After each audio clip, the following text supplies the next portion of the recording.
Namo Vishnuvadaya Krishna Prastaya Bhutale Śrīmati Bhakti Vedanta Swami Namane Namaste Sarasvatī Deve Gaurava Pracharani Nirvase Shishanyavadi Pastata Desatarane Devam Divyatanam Suchandavadanam Balarka Chelanchitam Sandrananda Puram Sadeka Vadanam Vairagya Vidya Buddhim Shri Siddhanta Nidhim Subhakti Lasitam Sarasvatanam Varam Vandetam Subhadam Adeka Sharanam Nyasishvaram Sridharam.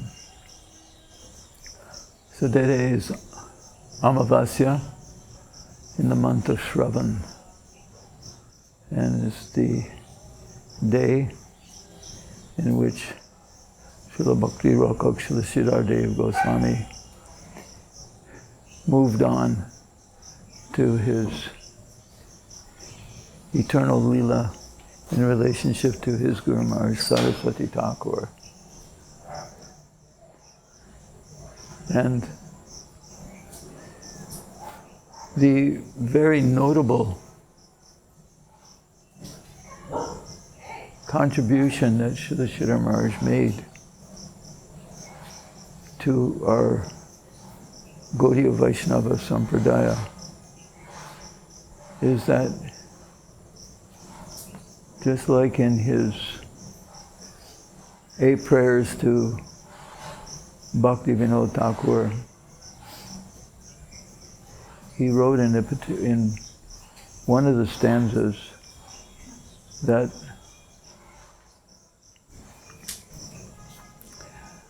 what Bhaktivinoda Thakura came to give was the very essence of what Mahaprabhu had given to Swarup Damodar and Raghunath Das Goswami. And then that very essential message was conveyed to Rupa Gosvāmī and Sanatana Goswami. First Sanatana, because he's the elder brother of Rupa. So that's the Sambandha Gyan. And then to Rupa Goswami, the Abhideya. And what was that was being passed down? Because that the very essence of all of that has been encapsulated in the most valuable literature, Sri Chaitanya Charitamrita. And that literature was the literature that Bhaktivinoda Thakur painstakingly discovered after many years of researching to try to find the original, most authentic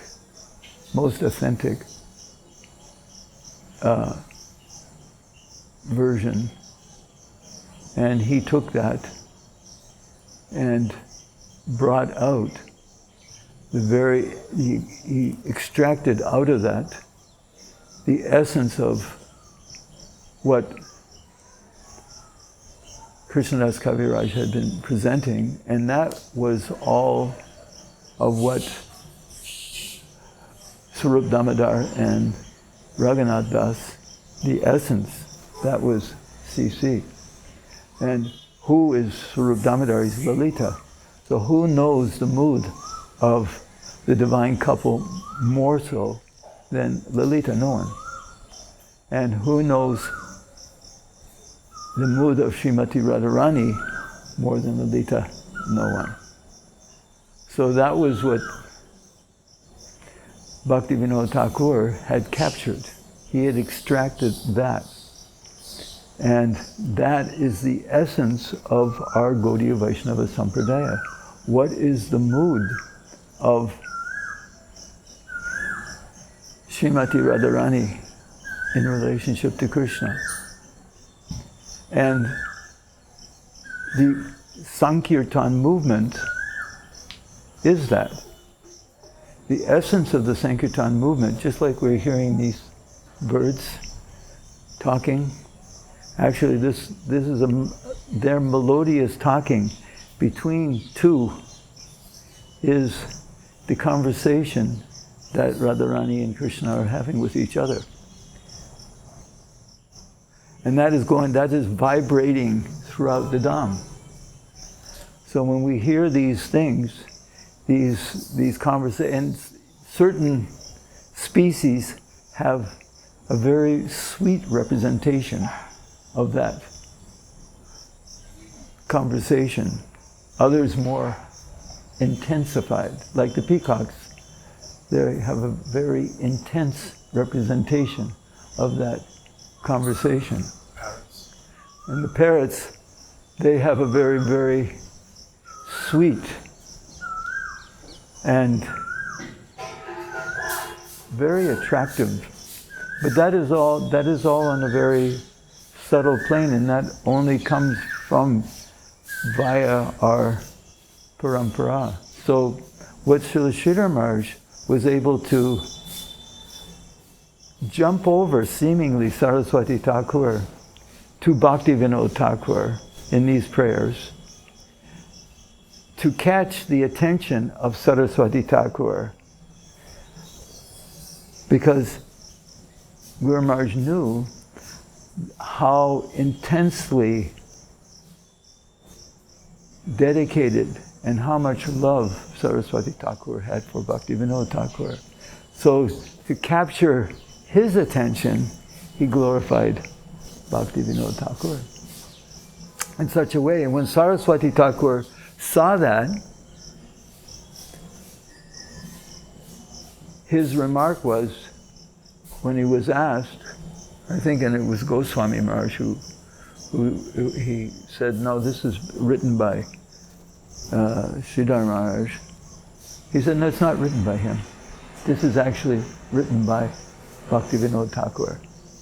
This is the inspiration of Bhaktivinoda Thakura coming through him. So what position Śrīla Śrīdhara Mahārāja had in the heart of Sarasvatī Ṭhākura? And that the essence of that is the talks between Ramananda Roy Sambhag, in which Guru Maharaj so much appreciated and so much spoke from. His preaching campaign was much based on these talks. And ultimately, that would go through to Rupa Gosvāmī, and Rupa Gosvāmī's Bhakti Rasamrita Sindhu, and Bhakti Rasamrita Sindhu Bindu, and Guru Maharaj also made a commentary on Bhakti Rasamrita Sindhu. But he spoke from this platform, and ultimately the prayers to the spiritual master, Prema Bhakti Jahoite Avidya Vinasi. The avidya is destroyed. What is that avidya? Here. The avidya is kam and krodh, lust and anger and greed. And that, by the serving of the spiritual master in the proper parampara, that becomes destroyed. And then what is the result of that? That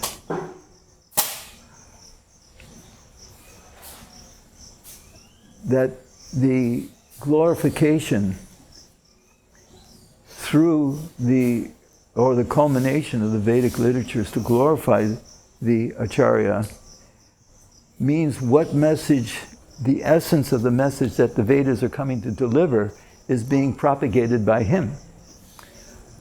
So he is the medium through which this knowledge is passing through. Not only is this gyan, but it's a practical realization based on service, seva. Because without the service, the gyan is just simply gyan, it's not vigyan, it's not realized. Because the spiritual master blesses the disciple with the vigyan based on seva. Right?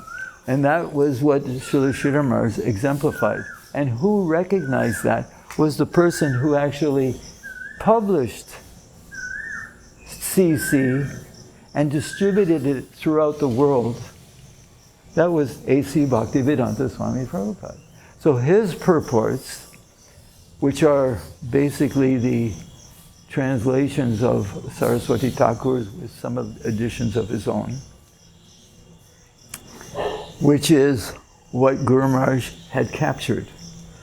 And Śrīla Prabhupada realized that and directed his disciples to him to hear from him.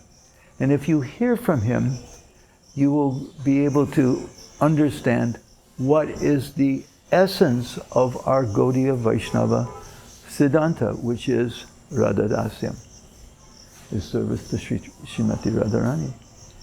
And although Śrīla Prabhupada did make that, but he didn't stress it to the persons that he was speaking to, which was on a very broad field. He was first of all, let's get them out of the animal platform. Confirmed, right? The eating, sleeping, mating, and defending platform, right? Get them out of the platform where it is just the bodily concept of life. How to become free of the body. Who am I? What is the realization that I have that goes beyond the gross and subtle body? And what to speak of going into the higher planes?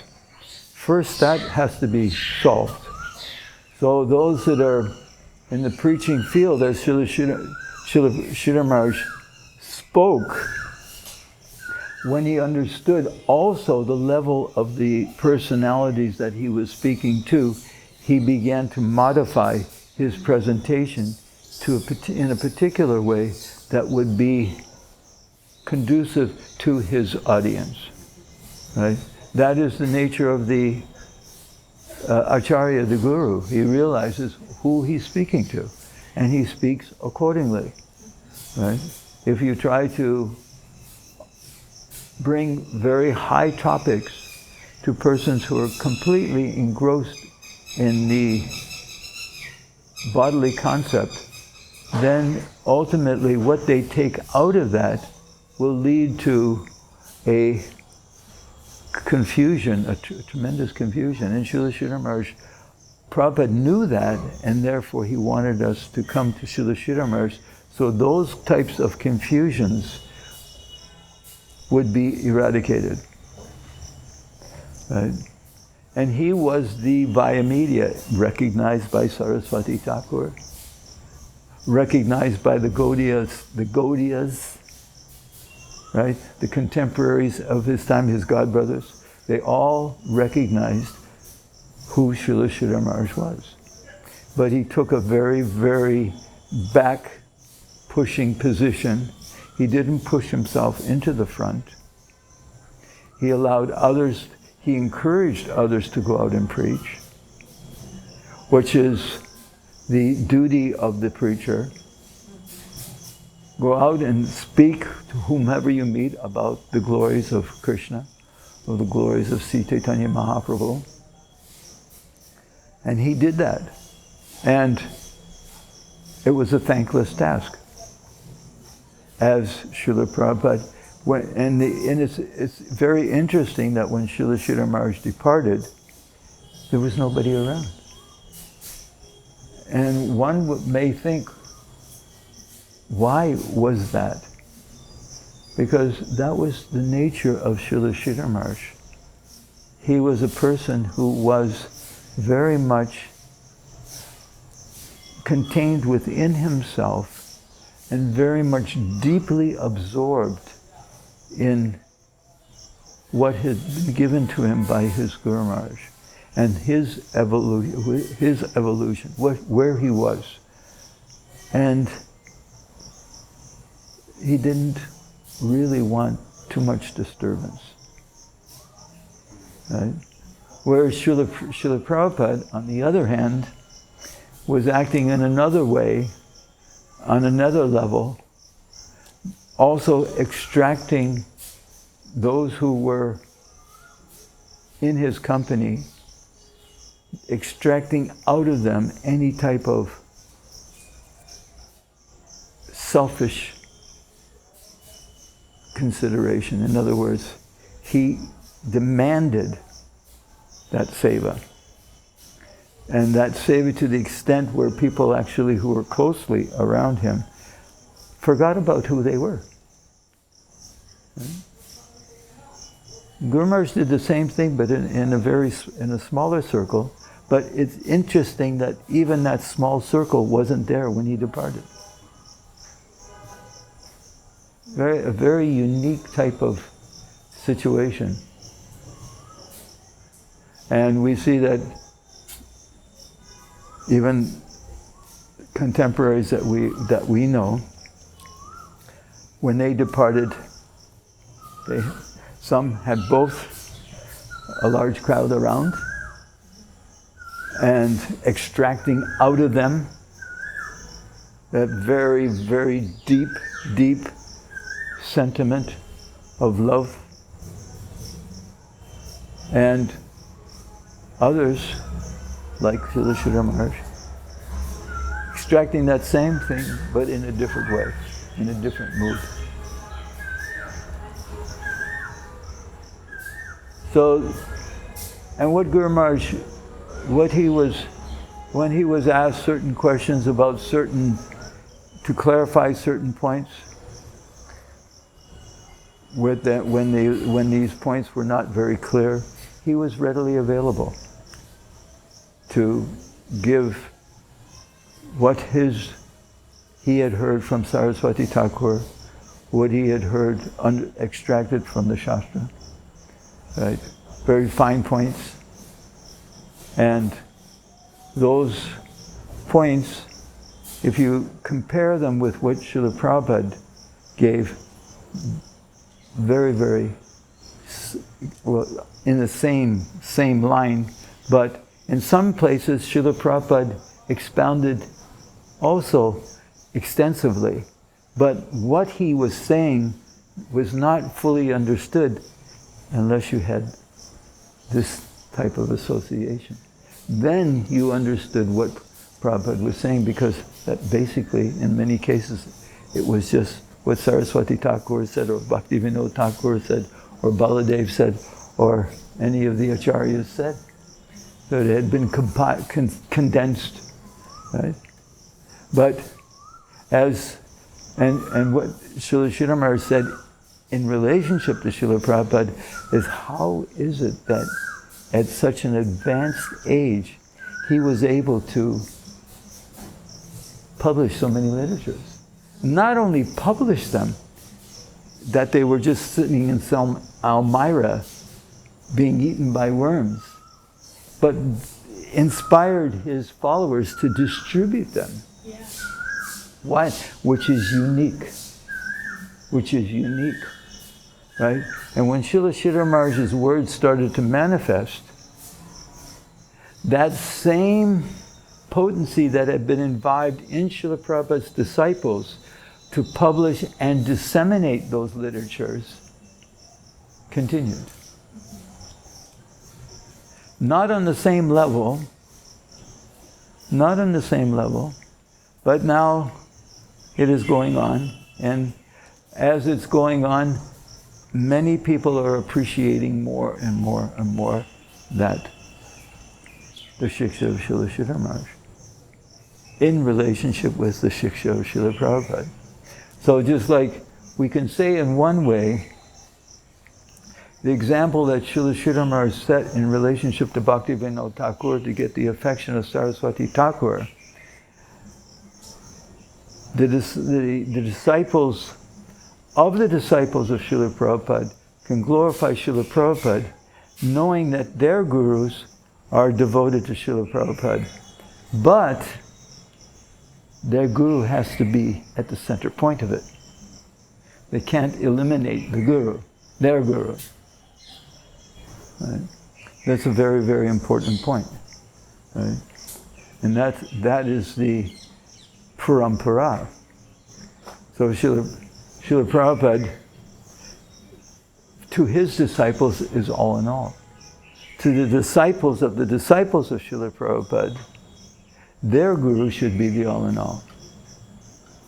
But to get the affection of their guru, they can glorify Śrīla Prabhupāda and appreciate what Prabhupada gave. Right? That combination must be there. If you eradicate one of the links, then you are, how you say, trespassing in very dangerous territory. Right? Jumping over the head of your own guru. Correct. And so the guru is very happy when the disciples take the teachings, incorporate them within their own lives, speak their realizations to others, and disseminate it to whomever they meet. Right? Wherever they go, the topic should be in relationship to Mahaprabhu, Radha Krishna, all the acharyas.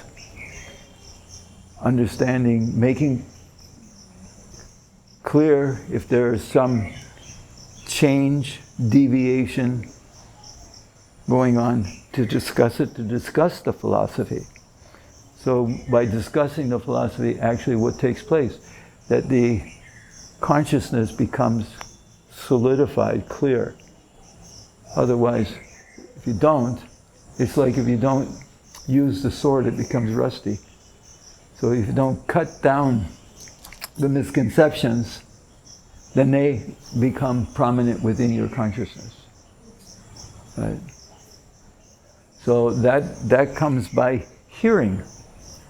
Srinvata svakata Krishna, punya shravana kirtana, hridyantasto hi abhadrani vidinoti surastatam, nasta prayusha abhadreshu nittam nityam. This continual chanting. Nitam Bhagavata Sevaya Bhagavati Uttama Shlokir Bhaktir Bhavati Naistiki. So, the more we hear from these personalities, and personalities who have heard from these personalities and who are living that and practically applying it and disseminating it, the more we'll benefit. That's called proper sadhu sangha. And those who are speaking of it, they may be in different camps, fine. We're not interested in the camp, we're interested in the substance.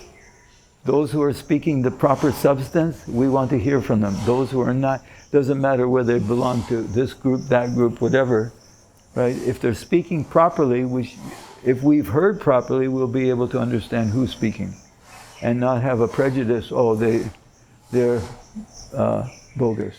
We should understand or discriminate based on what we heard from the proper source and be able to see who's representing it and who is not.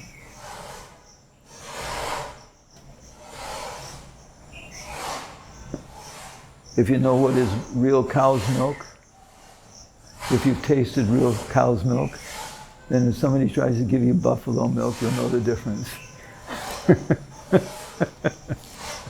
Right? Just like yesterday, we got very, very nice prasad served in a very, very appropriate way and very caring way. Yeah. And that shows culture. This is culture.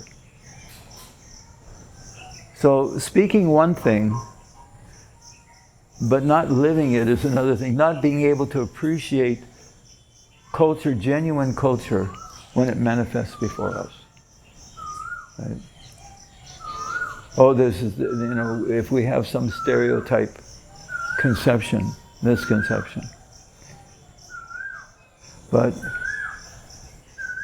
hearing properly hearing, keeping the sword sharp, like keeping tuned, finely tuned.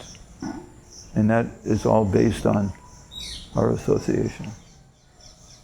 Our association. Very, very important. Know a man by his company. You're saying about culture, and I was thinking that, like you said, it's one thing to know the philosophy, another thing to live it. And Śrīla Śrīdhara Mahārāja showed that Vaishnava culture in his dealings with the devotees. Many devotees know the philosophy very nicely. Their dealings with the Vaishnavas leave a lot to be desired. Yeah. Absolutely, and that was one of the things that Śrīla Prabhupāda directed us to, Śrīla Śrīdhara Mahārāja for, Vaishnava etiquette, how to deal with the Vaishnavas, right? And this is a important aspect, and even Śrīla Prabhupāda in his last days, he was requesting, Krishnadas Babaji Maharaj, please forgive me for, and tell all my godbrothers, please forgive me for any offenses that I've committed against them. And he was saying that with all intense, with tears rolling down his eyes. Because it was, it's very interesting, that particular sentiment, because we see that Śrīla Prabhupada spoke very strongly in relationship to some of his godbrothers when he was in the preaching field. But what was the reason he was speaking like that? He was speaking like that because he wanted them to go out and preach also, right? He wanted them to fulfill that order of Sarasvatī Ṭhākura to preach throughout the world, and not to discriminate between those from different cultures, but to be able to actually see who was genuine and who was not.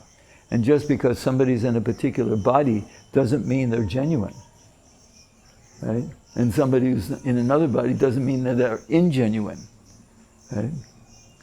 And Śrīla Prabhupada, he showed that by initiating persons who were born in Malecha Desh with Brahmin thread, and put them on the altars worshipping Radha and Krishna, Mahaprabhu, right? Gauranitai, Krishna Balaram, in the center of Vrindavan, showing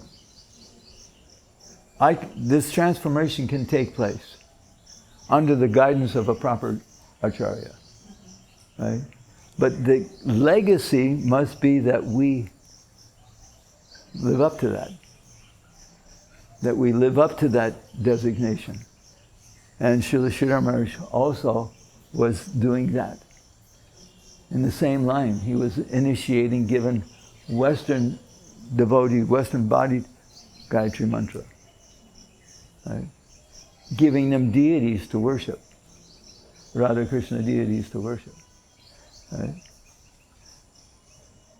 So that is the parampara, right? Śrīla Śrīdhara Mahārāja was saying that when they asked him why Śrīla Prabhupāda had made so many restrictions about going to his godbrothers, I think it was either Śrīla Śrīdhara Mahārāja or Govinda Mahārāja, I can't remember, but they gave a very good example. They said that when you have children who are very young, you have to keep them at home, because if they go outside, they can get in trouble. They can be misled easily. Yeah. But he said, but when they get older, you don't try and keep them inside. When they grow some, if they grow some intelligence, it's not you try and keep them. It's like, no, now you have some intelligence, you have experience, you go outside and you can mix freely, and use your discretion. Didn't Śrīla Śrīdhara Mahārāja give the example of, he said when a child, in childhood, sometimes the child will draw on the wall of the house, and the father will say, Guru Mahārāja gave that example. Guru Mahārāja gave that example, okay. Then he said, yeah, don't draw on the wall, don't, give me that pencil, don't you dare use Don't touch that pencil. Don't touch that pencil. And it's like, okay, Daddy said don't touch the pencil, so that's it for life. Never pick up a pencil again, never make a move, unless, it's like, yeah, for that period of time or for that age. And that's the point, don't associate with my godbrothers Meaning who? Which God brothers? He very, very clearly sent his disciples to Śrīla Śrīdhara Mahārāja, right? And that was a very, very clear indication of Śrīla Prabhupāda's appreciation for Śrīla Śrīdhara Mahārāja.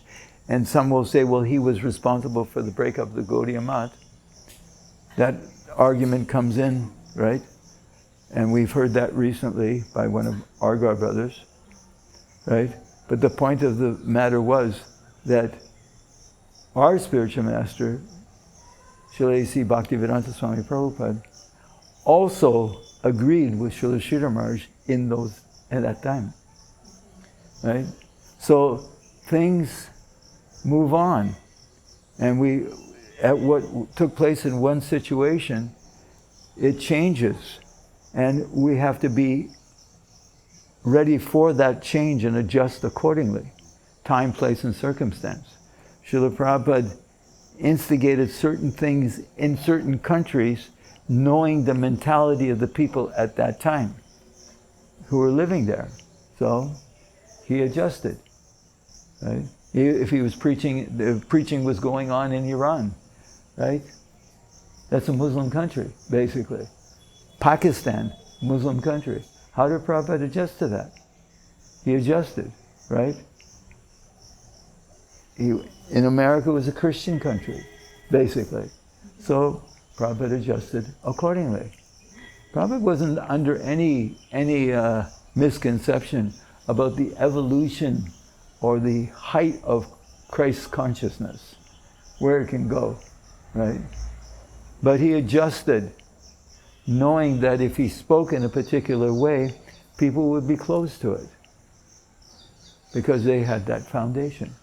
So he wanted to take them from where they were and move them up, to get out of the influence of the environment that they were grown up in. Just like you were saying about the child with the pencil, you know. Right? Don't do that.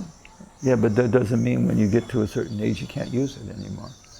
Right? Now they don't do it anyways, you just press on the buttons. People don't even know how to write their name. I've seen some, and I won't say who they are, and I've seen some people, and their writing is atrocious because they don't write anymore. Yeah. They've lost the ability to convey.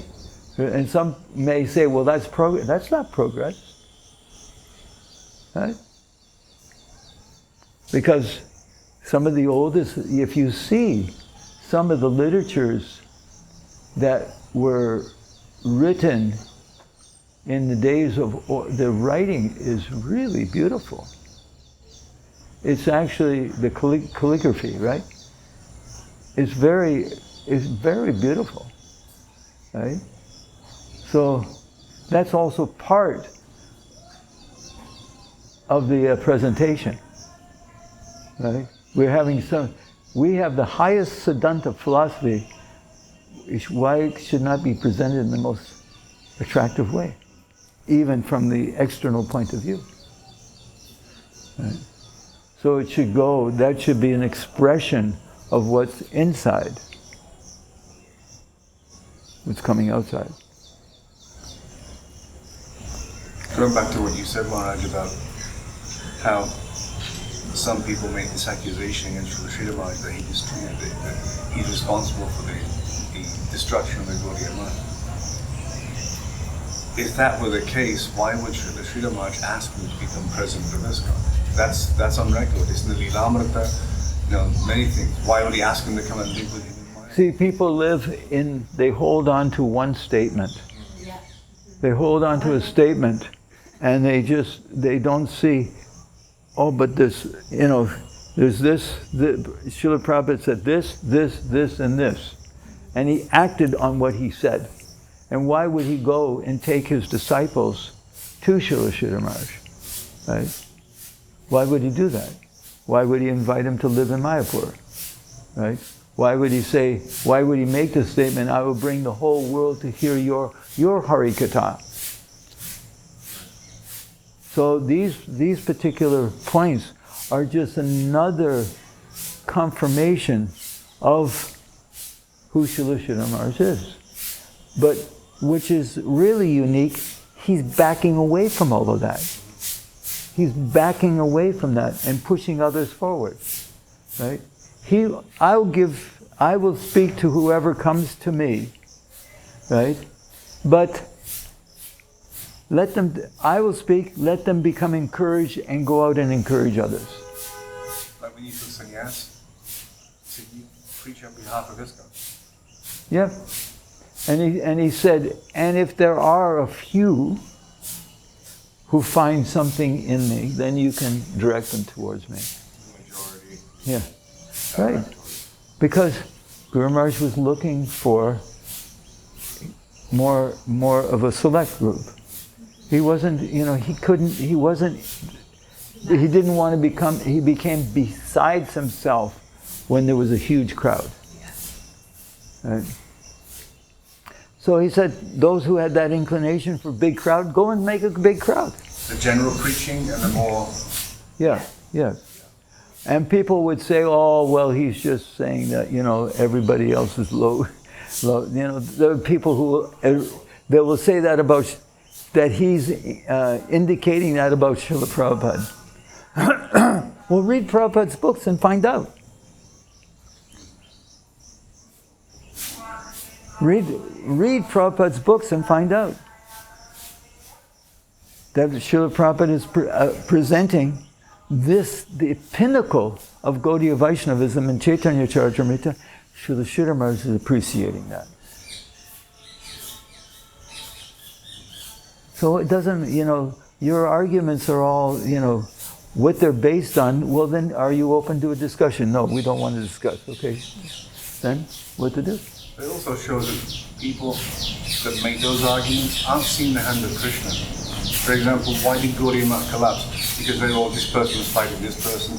You can see things in a very mundane way if you want to. If you have that perspective, you'll see it in a mundane way. But you also have to see the hand of Krishna in there. If Gaudiya Math hadn't collapsed, if he hadn't fallen apart, what would be the odds that Prabhupada would have gotten the Jaladuta? Yeah, and also we can say that people, what's going on in the present Gaudiya Vaishnavism, under the umbrella of a certain institutions, we can say you can't classify everybody in the same way. Right? So that's another thing, right? Oh, they're belonging to this institution, therefore they're bogus, right? But what is the person saying? What is their individual realization? What's their behavior? Yeah, what is their behavior? Right? So this is, this is why, and especially in today's world, people get on, they get on these machines and, type all sorts of stuff, and that influences the lives of others. And it can be in a very negative way also. It's emotional outpourings rather than Siddhantic or realization based. It's the average person who shouldn't be involved in certain discussions at all, but because it's an open field and everybody gets involved. And if the leaders can't have a discussion, like you said, have an honest and open discussion where it's like, let's look at all of the facts. Correct. Let's look at all the information. Let's look at the positive side and see what are the positive things that are being done here, and if there's some things that need to be adjusted, can we discuss what needs to be adjusted? If you don't want to discuss that, then how will you improve? If you can't adjust your opinion in real time, then it just means that I'm fixed on this and it can never change no matter what I hear. I can't update my opinion on anything.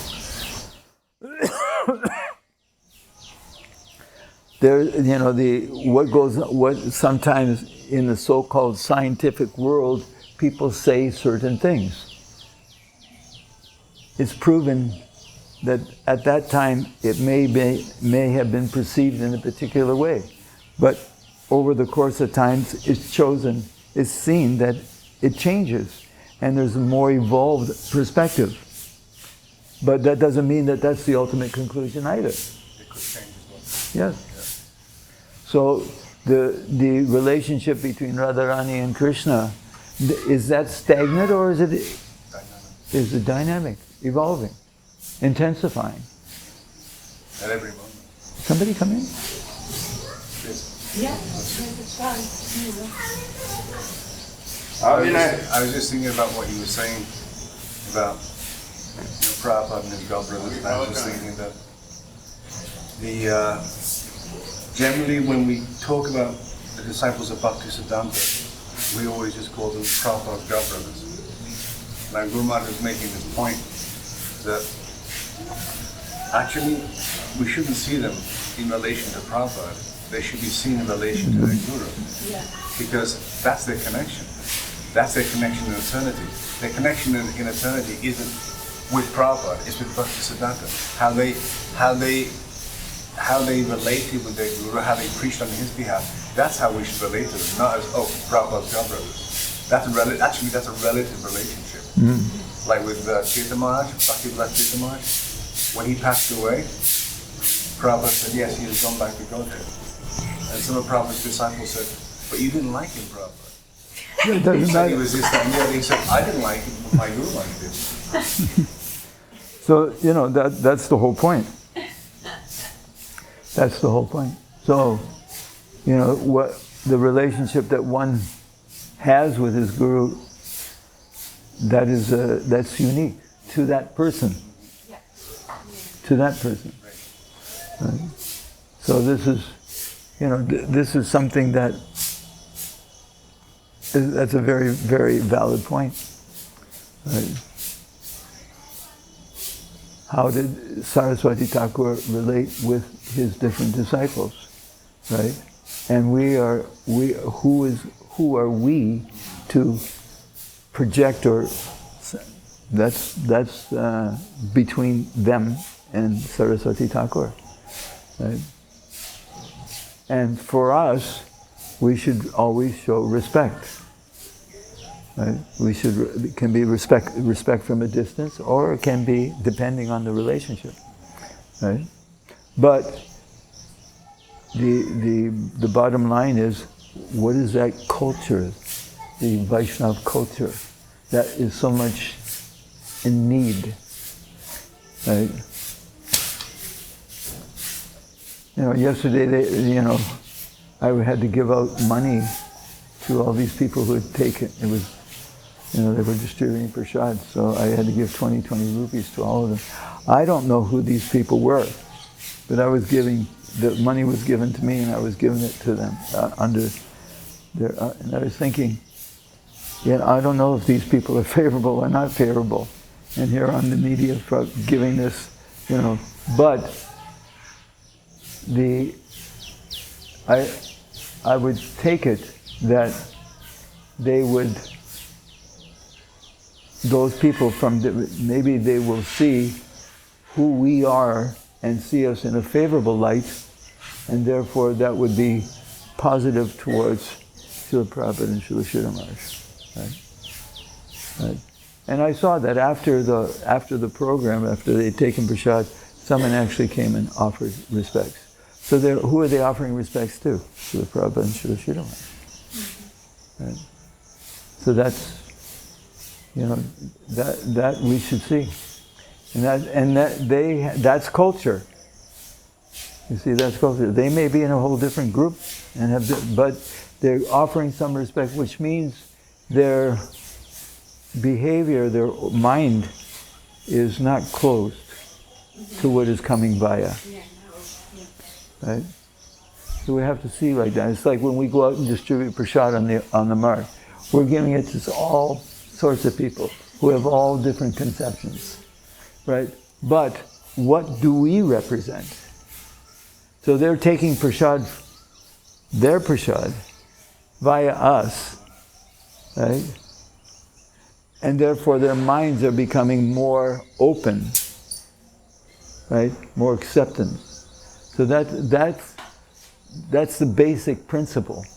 First of all, they have to be appreciate, accept, and then further, because when you're locked into a particular conception, to come out of that conception, sometimes not so easy. So first of all, you have to be like a little bit open, right? And that's preaching. That's preaching. And preaching in this environment is more difficult. Everyone said Vrindavan actually is the most difficult place to preach. Because you're just one amongst many different conceptions. Yeah. People come searching. Yeah. It's like, Makes sense. what are they looking for? You have the two extremes as well. You have the people who are like stoned, who are kind of ossified. It's like, this is what I've got, or this is my guru, and there's nothing else, and don't talk to me. And it's just like very stuck. And then there are people who are too soft, too wishy-washy, and everything, everyone, and not fixed anywhere. No particular. Yeah, sentimental. No particular ground that they stand on very firmly. Becomes very clear when you're here. Yeah. Very clear. Right? So there, this is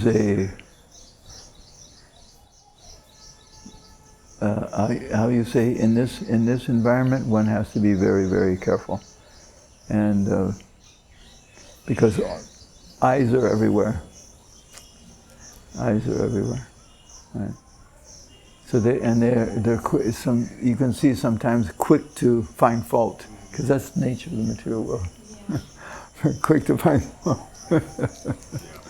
Right. And therefore you can see, well, Guru Maharaj, he kind of withdrew, kept his position, right? And those that came to him, he gave some time, but he wasn't going out and pushing himself on others. Right? It was rare. Doing this biography of Śrīla Śrīdhara Mahārāja, I learned that it was actually very rare for him at the time. Not even in his old age. It was before he reached his 80s and his 90s, but even in the 60s and 70s, in his 1960s, 1970s, very difficult to get him out. Mahārāja would have to drag him out of the mud practically. There were only two mudds he would go to, and that was Yajavara Mahārāja and Mahārāja for their annual Mahotsav in Calcutta. But Mahārāja would always complain he would have to drag him out of Navadvip to come to Calcutta. And Śrīla Śrīdhara Mahārāja, he was backwards pushing. He said, I've even given up the association of so many Gauravas so I can sit here alone with my realizations. And Mahārāja was saying, you are cheating the public. The educated people, you are cheating them all. But it's individuals have individual natures. Right? And that's why he said, me and the Swami Mahārāja are not one. And people certain persons who heard that, they were like, he's not the same as Prabhupada. See, he's a different mode.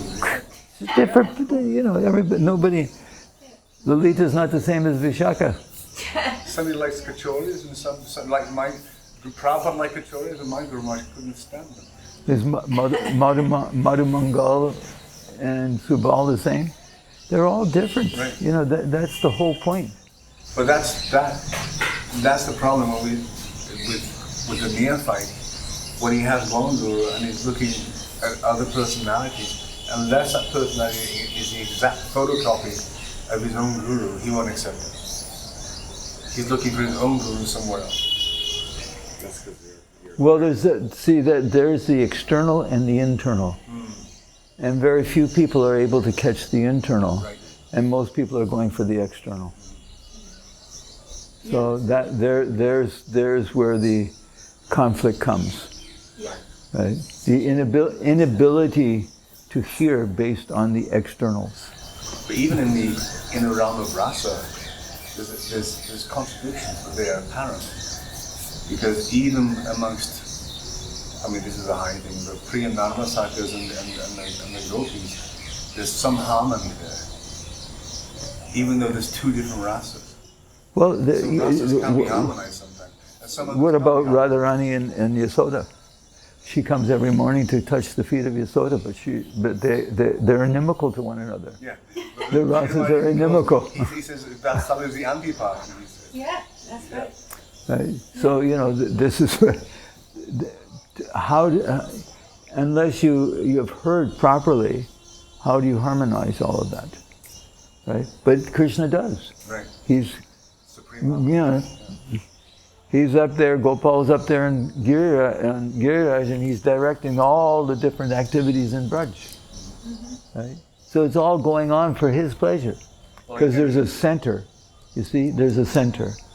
Well, again, it comes that whole thing can be brought again to the relationship between Prabhupada and his governors. Like Agumar was saying, there's some governors we have to respect at a distance because they had some, there was some clash between them and Prabhupada.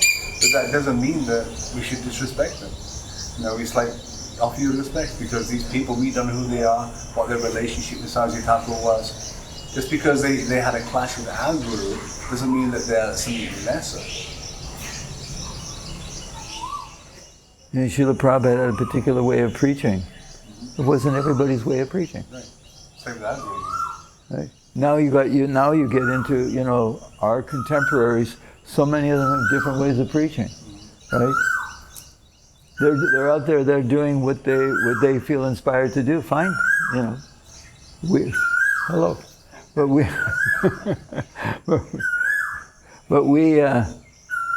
don't feel like that. But it doesn't mean what they're doing is that's good for them. Well, see, Śrīla Śrīdhara Mahārāja, even, what to say, Mahārāja, even Prabhupada's complaining, trying to bring Śrīla Mahārāja out, but his mood is different. But people mistake the fighting spirit for envy. Yeah. Big difference. Because we're envious. Yeah, the people who are envious see the fighting spirit and they think, they hate this person, they want to destroy them. And it's like, no. They're just frustrated or they're in the fight and they're looking around. And It's like in the fight with me. Narasingha Maharaj. He was fighting. He was out there in the field fighting. But was he inimical to his godbrothers? Not at all. No. Not at all. No. If he disagreed with what some of them were doing, that's because he felt that the difference was not what he felt Śrīla Prabhupada would want. But was he inimical to them? No. He would say, no, this is not right. But they're going on and they're preaching in their particular way. Okay, Haribo, Well, it's like in a family. You have brothers, and certain brothers may do certain things, and another brother say, I don't think that's good. I don't think our father would be happy with it. It doesn't mean you hate your brother. That's the how you say unity in diversity. Unity in diversity. That's the art, right? And that's with the speaker, Śrīla Prabhupada, how many different types of personalities he had to deal with, and how he inspired each one of them, right? And he saw that they were fighting with each other. And he said, yeah. And he was in the middle of it. But the point being is but did he stop encouraging any of the parties? No. He encouraged everyone. Preach in your particular way, your fashion, that is his style. Right? Okay.